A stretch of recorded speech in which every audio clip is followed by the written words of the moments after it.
Welcome back, everybody, for another deep dive with It's us. great to be here. Today, we're going to be looking at something that I think is very, very relevant to everyone, even if you're not living in England. Uh-huh. And it has to do with some problems that are cropping up in school communities. Yeah. And you sent in a chapter from the book, Physical Education and Well-Being. Yes. And very, very fascinating chapter. It's gotten us thinking quite a bit.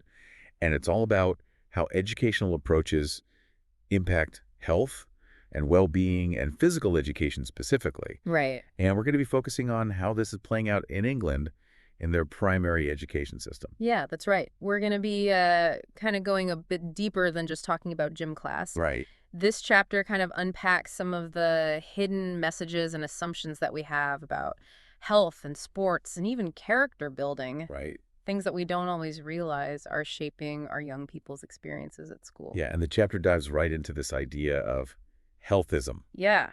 which sounds like a good thing. Right. But the author suggests that it has some downsides. Yes. Can you unpack that for us? Well, yeah, it's tricky, because focusing on health seems like a good thing, of course. Right. But healthism as a concept takes that a step further and says that health is solely your own responsibility, that it's achievable mainly through diet and exercise. Oh. So it's like, just eat your veggies and you'll be fine. Gotcha. But of course, it ignores all of the other things that impact our well-being as human beings. So it places all the responsibility on the individual and not on, socioeconomic factors or access to resources or anything like that. Exactly, that's right. The chapter argues that this idea of healthism ties in directly with this, obesity epidemic narrative that we hear so much about these days. So it becomes less about understanding the complex web of causes of obesity and more about, kind of blaming individuals for not making the, quote unquote, right choices. Right. And the chapter gives some pretty startling examples of how this plays out in English primary schools. Yeah. One that really jumped out at me was this thing called the National Child Measurement Program, where they actually weigh reception in year 6 students. Yay. And if their BMI is above a certain level, they are labeled as overweight and letters are sent home. Oh, wow. Sometimes even without parental notification first. I can only imagine as a child getting a letter like that. Yeah. That seems like it could be very damaging potentially. That's right. Especially when you consider that BMI is not always the most accurate measure of health. Right, exactly. Right. The chapter, points out the criticism that labeling a child based on a potentially flawed metric can have a huge impact on their self-esteem and their body image. Right. And the chapter mentions a girl called Daisy who became very withdrawn and self-conscious after receiving one of these letters. Oh, that's heartbreaking. Yeah. It makes you think that this approach is pushing children away from positive relationships with their bodies and movement Exactly. rather than encouraging. It's a valid concern. There is a lot of talk these days about this medicalized approach to weight, creating a lot of fear and guilt, potentially leading to, disordered eating or exercise habits. Right. It's a very complex issue. The chapter is really asking us to think beyond the individual and look at the bigger picture. Yeah, for instance, if a child lives in a food desert Right. where fresh produce is scarce and fast food is readily available, Yeah. Simply telling them to make healthy choices Yeah. doesn't really address the root of the problem. Absolutely. The chapter argues for a more holistic approach to understanding health, Okay. one that takes into account, the social and economic and environmental factors Right, that influence our choices as human beings. right. Shifting gears a bit, the chapter also touches upon the impact of the 2012 London Olympics Yes. on physical education in England. Uh-huh. What was the main takeaway there? Well, it seemed that the Olympics kind of fueled this big push towards competitive team sports, even from a very young age. And the national curriculum explicitly states that competition builds character and instills values like fairness and respect. That sounds reasonable, Yeah. but the chapter seems to suggest that it's not so straightforward. Right. The question arises then, is competition inherently enjoyable and beneficial for all children? And the chapter brings in the perspective of educational theorist Alfie Kohn, Okay. who argues that competition can actually be quite harmful, Oh, that it can foster rivalry and anxiety, particularly for kids who are not naturally drawn to those activities. so instead of building character, it might actually be eroding self-esteem for some children. That's Cohn's argument. He's suggesting that pushing competition so early on might be more about molding individuals to fit into existing power structures Wow. rather than nurturing, their individual talents and interests. It makes you wonder if we're missing the mark by prioritizing winning over the sheer joy of movement and play. That's a great point. Yeah. And the chapter highlights some really interesting research from Wales, which found that enjoyment and fun, not competition, were the strongest predictors of children's participation in sports and physical activity. So forcing kids into competitive situations might be doing the opposite of what we intend. The chapter certainly suggests that that is a possibility and something to think about, especially when you consider that despite the curriculum changes and the increased funding for sport in England, there hasn't actually been a significant increase in children's overall participation. It seems like we're missing something crucial here. Yeah. This leads us to this idea of a whole child approach, Yes. which the chapter advocates for quite strongly. Can you explain what that means in this context? Sure. I think it's about recognizing that children are so much more than just bodies to be trained or minds to be filled with facts. Okay. They are complex beings Right. with social and emotional and even spiritual dimensions that need to be nurtured as well. Right. So the whole child approach in education emphasizes this interconnectedness. It's about supporting the development of the entire child, not just their physical abilities. So instead of viewing physical education as solely through the lens of athletic performance or weight management, Right. it's about fostering a holistic understanding of well-being that kind of encompasses all aspects of a child's development. Exactly. And this kind of ties back into the critique of healthism as well. Okay. Because, the whole child approach acknowledges that health is influenced by a complex interplay of factors, including social connections, emotional well-being, and even a sense of purpose and belonging. It sounds like a much more nuanced and compassionate way to approach education in general, It is. not just physical education. Yes. The chapter makes a great analogy Yes. to illustrate this point. Mm-hmm. It compares learning to read with physical development. Mm-hmm. And it says that throwing a child into a complex game before they're developmentally ready Yeah. is like asking them to decipher a novel before they even know phonics. It's a perfect analogy. We need to consider where children are developmentally and meet them where they are. Go ahead. Provide them with the support and guidance that they need to develop a positive relationship with physical activity at their own pace. So it sounds like the chapter is suggesting that we need kind of a fundamental shift in how we approach physical activity in schools, Yeah. moving away from this very narrow, performance-driven model and embracing this more holistic, child-centered approach. Absolutely. It's about fostering a love of movement Right. and a positive relationship with their bodies rather than viewing physical activity as a chore or a means to an end. And that brings us to the crucial role of teachers. Yes. What does the chapter say about how educators can support this whole child approach in physical education? Well, it emphasizes the need for high-quality teacher training that equips educators with the knowledge and tools to create inclusive and engaging learning environments. So it's not just about teaching kids how to play sports. It's about understanding, how children learn, how they develop physically, emotionally, socially, and how to create experiences that nurture their well-being. Exactly. It's about fostering a lifelong love of movement, not just molding athletes. And that leads us to another important topic that the chapter addresses, which is the impact of Ofsted inspections on school well-being, Yeah. particularly in light of the tragic death of head teacher Ruth Perry. Right. So this is where things get really serious. Yes, this is very serious. Ofsted, or the Office for Standards in Education, Children's Services and Skills, is the body responsible for inspecting and regulating schools in England. That's right. And Ruth Perry's death was linked to the immense pressure of an Ofsted inspection, Yes. which raises some crucial questions about the system itself. Yes, it does. And the chapter kind of delves into the coroner's report, which highlights some major concerns. Yes. The coroner pointed out the lack of training and support for Ofsted inspectors. Okay. In recognizing and addressing signs of distress in school leaders, a critical gap that needs to be addressed. Yeah, it's a stark reminder of the human cost of a system that can feel overly focused on metrics and accountability. Absolutely. And, it's not just about Ofsted. The chapter seems to be highlighting this broader societal trend towards this healthism mindset, Right. where individual responsibility is emphasized sometimes to the detriment of looking at, the wider social and economic factors at play. Great. And I think we see this playing out in the way that we approach health and physical education in schools as well.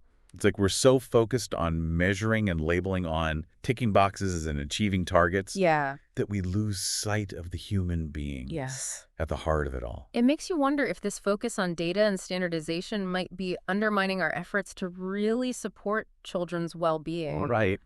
and help them thrive. It's definitely given us a lot to think about. Perhaps we need a more balanced approach, Yeah. one that values both quantitative data and qualitative insights, one that recognizes the complexity of human experience and the need for compassion and empathy alongside accountability and achievement. I think you've hit the nail on the head. It's about finding that balance, that sweet spot where we can support children's growth and development Right. without losing sight of their humanity. This has been a very insightful discussion so far, but we've only just scratched the surface of this chapter. When we come back, we'll dive even deeper into the source material and explore some potential solutions and ways forward. One thing that really stood out to me in the chapter was how it kind of challenged this obesity epidemic narrative that we've all come to accept as fact. Right. It suggests that the science might be a little bit less conclusive than we're often led to believe. Yeah, the chapter doesn't shy away from those tough questions at all. No, it doesn't. It acknowledges that childhood obesity is a concern, but it argues that just focusing solely on individual responsibility Right. might be obscuring the bigger picture. Yeah, the chapter points out that we hear about this obesity epidemic as if it's, this absolute truth. But it encourages us to think about potential biases in research and the influence of powerful industries like big food on how we even perceive the issue. So it's urging us to be more critical of the information that we're being bombarded with, Yes. even when it comes from seemingly authoritative sources. Exactly. It's about recognizing that science isn't always objective. Right. And that there are often social and economic and political forces that are shaping the way that research is conducted and interpreted. For instance, the chapter mentions that studies that are funded by food companies might be more likely to downplay the role of sugar or processed foods in weight gain. Right. And focus instead on individual behaviors. Exactly. Like lack of exercise. That's a great example. It highlights how important it is to consider, who's funding the research and what their agenda might be. Right. And it's not about, dismissing science altogether, but it's about being a little bit more discerning consumers of information. It makes you wonder if this focus on individual responsibility is letting those industries off the hook, so to speak. That's a really insightful point, I think. When we focus solely on individual behavior, we risk overlooking the role of those larger systems and structures that are contributing to these health disparities. Right. It's like blaming someone for drowning when they've been thrown into a river with no life jacket. Yeah, that's a very powerful analogy. Yeah. And it really highlights how important it is to consider those systemic factors. Right. Like, poverty, food insecurity. Right. The marketing of unhealthy foods. Absolutely. When we're talking about health.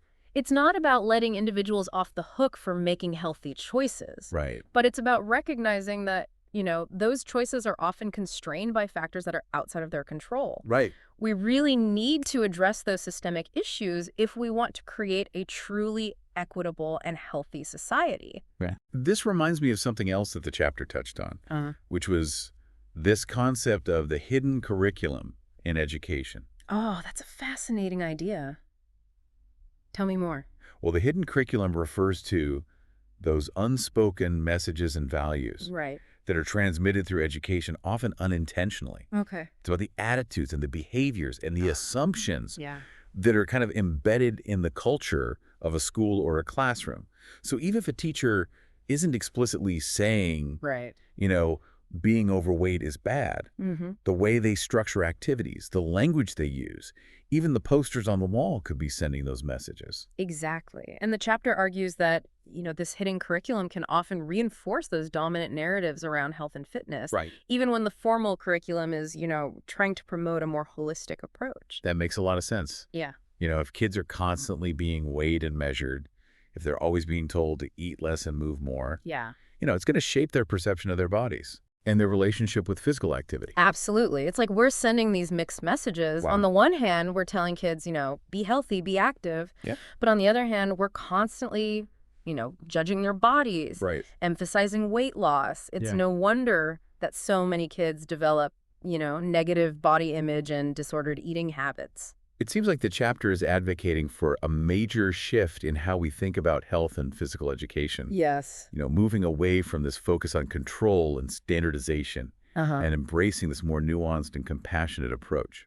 You're absolutely right. The chapter really pushes back against this idea of the body as an object to be controlled and manipulated. Okay. It argues for a more holistic understanding of All well-being right. that recognizes that, interconnectedness of our physical, emotional, social, and even spiritual dimensions. So it's not just about what we eat or how much we exercise, but how we feel about ourselves, Exactly. how we connect with others, how we find meaning and purpose in our lives. Beautifully put.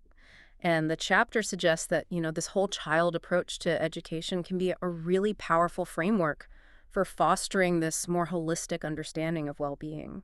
So it's about creating learning environments where children feel safe and supported and empowered to explore their own unique potential Yes. rather than trying to, fit them into some predetermined mold. Exactly. It's about, celebrating diversity, nurturing curiosity, fostering a love of learning for its own sake, not just for, achieving some external goal or benchmark. Speaking of benchmarks, Yeah. the chapter also touches on the impact of standardized testing Yes. on physical education. Yes.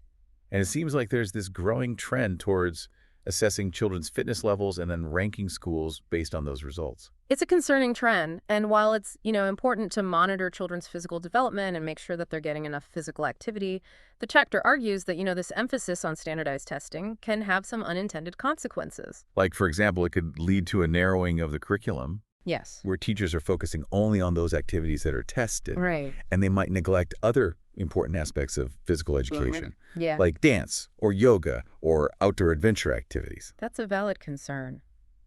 It could also create this culture of anxiety and pressure around physical performance, Right. which could actually discourage some children from participating. Right. And it might lead to schools, prioritizing the most athletic students, leaving those who are less physically inclined feeling left behind. It's like we're replicating those same harmful dynamics that we see in competitive sports Right. within the physical education classroom. That's a great point. Mm. I think the chapter argues that we need to be very mindful of how we assess children's physical development All right. and make sure that our methods are aligned with our goals of promoting lifelong enjoyment of movement and physical activity.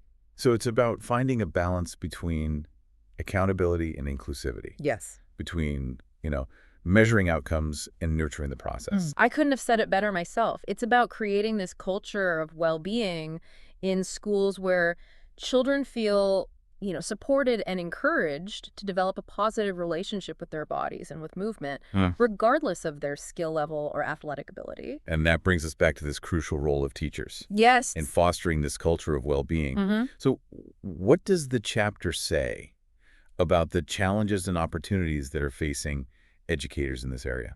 The chapter highlights this need for, high-quality professional development that really equips teachers Yeah. with the knowledge and the skills and the confidence to implement a more holistic and child-centered approach to physical education. So it's not just about, throwing a ball out and Yeah. hoping for the best. No, it's not. It's about understanding child development, Right. different learning styles, Mm-hmm. the social and cultural influences that shape children's experiences with physical activity, Yes. and how to create truly inclusive and engaging learning environments. Absolutely. And the chapter acknowledges that many teachers are feeling overwhelmed and underprepared Okay. to meet these demands. They're facing these large class sizes, limited resources, Right. increasing pressure to achieve standardized test scores. Yeah. It's no wonder that so many are feeling burnt out and disillusioned. That's a really important point. We Wow. can't expect teachers to create these amazing learning experiences if they're not given the support and resources they need to do so. Absolutely. It's like asking someone to build a house without any tools or materials. Right. I think the chapter argues that we really need to invest in our teachers, provide them with ongoing professional development, Right. create school cultures that value their well-being Yeah. as much as the well-being of their students. It seems like we're starting to see some cracks in this system Yes. that prioritizes performance and accountability Yeah. over well-being and inclusivity. I think the chapter is pointing to this potential paradigm shift, Right. a move away from this kind of narrow, fragmented approach to education, Right. towards something more holistic, more integrated, more compassionate. It's about recognizing the interconnectedness of all aspects of learning and development, Yes. the importance of nurturing the whole child, Right. and the need to create learning environments that are both challenging and supportive. It's a tall order, It is. but the chapter does offer us some hope. Yeah. It highlights these inspiring examples of schools and teachers who are already embracing this more holistic approach, Oh, wow. who are prioritizing well-being alongside academic achievement, Yeah. who are creating these truly transformative learning experiences for their students. That's encouraging to hear. It is. It gives me hope that we can move beyond these seemingly intractable problems Yeah. and create a better future for all children. I share your optimism. I think it's going to require a collective effort, though. All right. A willingness to question those assumptions. Right. Challenge the status quo, advocate for change at all levels, from our local schools to national policy. It's about reclaiming the joy of learning, the power of human connection, and the belief that every child deserves the opportunity to thrive. Beautifully said. And I think that's a perfect segue into our next topic, which is exploring some of these alternative approaches to physical education that are gaining traction around the world. Yeah. It's, approaches that are centered on play and creativity and social emotional learning. That sounds fascinating. Good? Let's dive in. It's great that we've talked about some of the problems, but this chapter doesn't just focus on, the doom and gloom. No, it doesn't. It actually highlights some alternative approaches Yes. to physical education Right. that are really quite inspiring. Uh-huh. What really caught your eye? Well, one that resonated with me was this thing called the sociocultural approach. Okay. And it really shifts the focus from, purely physical skills to understanding how social and cultural forces actually shape our experiences with movement. Okay, for listeners who aren't familiar, can you give an example of what that looks like in practice? Sure. So imagine a PE class where instead of just, drilling basketball free throws, Right. you also discuss how basketball evolved, Right. its role in different communities, or even how gender norms influence participation. Oh, wow. So it's about connecting movement to the wider world. That's so much more engaging than just rote drills. I think so. The chapter uses the term physical literacy a lot. Yes. How does that fit in? Yeah, so physical literacy is really about developing the knowledge and confidence and motivation to be active in, various ways throughout life. Okay. So it's not just about being able to do a cartwheel. It's about wanting to move your body. Right. Because you understand the value of it beyond just fitness. It's kind of like the difference between reading because you have to for school versus devouring books for pleasure Exactly. because you love it. And that's really what the sociocultural approach aims to do. It aims to make movement intrinsically rewarding. Right. It also values different forms of movement. It's not just about traditional sport. Okay. So dance, yoga, martial arts, even parkour could all be part of a physically literate education.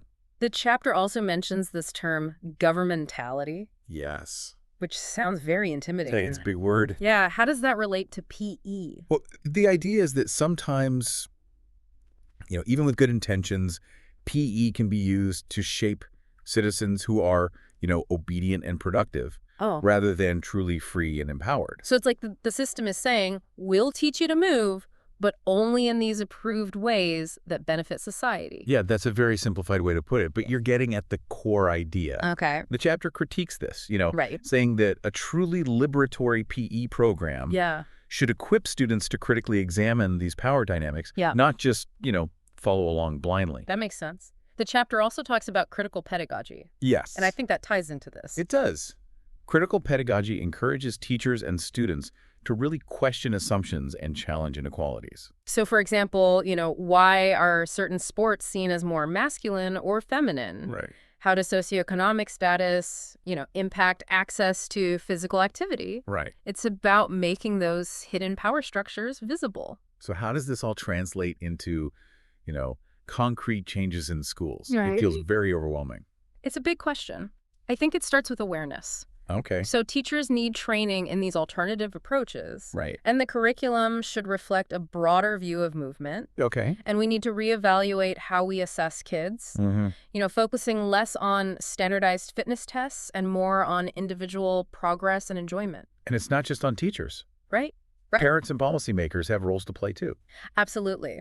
Parents can advocate for more diverse PE options in their children's schools, Right. expose their kids to, different kinds of movement activities, Uh-huh. and most importantly, model a positive relationship with their own bodies and physical activity. And policymakers need to provide the funding and support to allow these changes to happen. Absolutely. It's a systemic issue that requires a systemic response. Right. But the good news is the chapter highlights some really promising initiatives that are happening worldwide. Oh, that's great. Schools in Finland are emphasizing play-based learning, Okay. while some Canadian schools are incorporating Indigenous games and practices into their PE curriculum. That's so encouraging. It feels like a real shift is happening towards a more holistic and inclusive and joyful approach to movement and well-being in schools. I agree. It's a really exciting time to be in this field. It's not going to be easy, but the potential benefits for children are immense. This has been an incredibly eye-opening deep dive. It has. We've covered so much ground, We have. from the critique of healthism and the hidden curriculum to exploring these alternative models of physical education and the role of everyone involved, Right. from teachers to parents to policymakers. It's been a pleasure exploring these complex ideas with you. Likewise, what stands out to you as the most important takeaway for our listeners? I think the key message here is that we need to move beyond this narrow performance-driven view of physical activity Right. and embrace a more holistic and compassionate approach that recognizes the diverse needs and experiences of all children. Yeah. It's about fostering a love of movement for its own sake, not just as a means to an end. Beautifully said. Yeah. And it's a message that resonates far beyond the walls of the gym or the schoolyard. Yes, it does. It's about how we approach health and well-being in all aspects of our lives. That's right. So to our listeners, we encourage you to continue this exploration. Yes. Question those assumptions, challenge the status quo, Yes. and most importantly, find joy in moving your body in whatever ways feel good to you. And if you're involved in education in any way, think about how you can advocate for a more holistic and inclusive approach to physical activity in your own community. Yes. Even small changes can make a big difference. Thank you for joining us on this deep dive. It's been a pleasure. We hope it has sparked your curiosity and inspired you to continue exploring this fascinating and complex world of physical education and well-being.